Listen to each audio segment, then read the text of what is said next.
talking about, how do you teach number lines, and place value is difficult to teach, and we're going to hit those ideas. We're going to talk about place value, number lines, and above all, we're going to work with a model that will give people a visual, something to visualize when they think about decimals.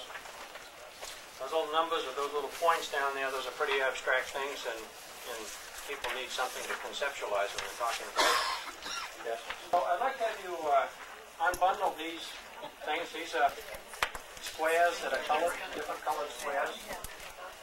And I have 3 decks at some of these tables. You might try to keep the decks separate, so that they don't get mixed into the other decks. But I'd like to have you unbundle these and look at them. We don't need decimals at all for these. We could talk about this square as having 10 parts and 3 parts are shaded.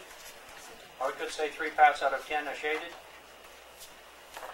Or you could say it's a red square with 3 shaded parts, right? So there's a lot of ways to do that. Here's a green square. I've just shaded these to show what's shaded here, but here's one with 10, 20, 30, 40, 50, 55 parts shaded.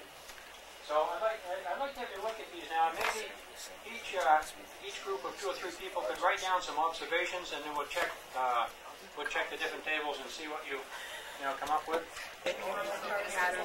Sure you can.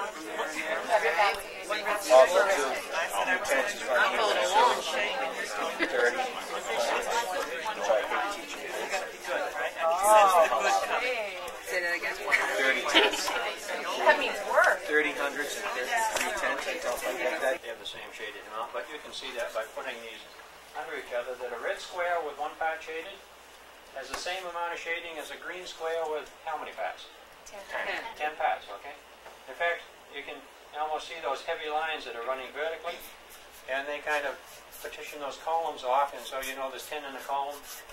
And it's fairly easy to count these even when you have quite a few, because you can just count 10, 20, 30, 40. It's fairly easy to do. Okay, so we can get the idea of equality. And now I'd like to have you all pick 2 squares that are the same shaded amount. Now we could use yellow, red, green, any colors.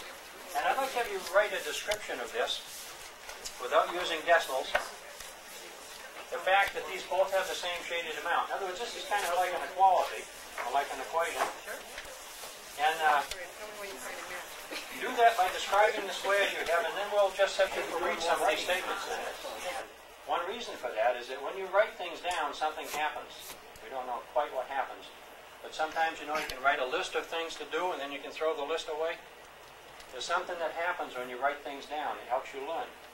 And so that's one reason for getting students to do some writing. And another reason is that it's kind of a pain in the neck to write these down the way you just did, right?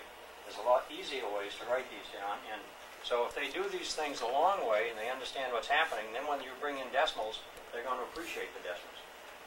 So what we're going to do is, for about a half an hour or so, we're going to work without any decimals.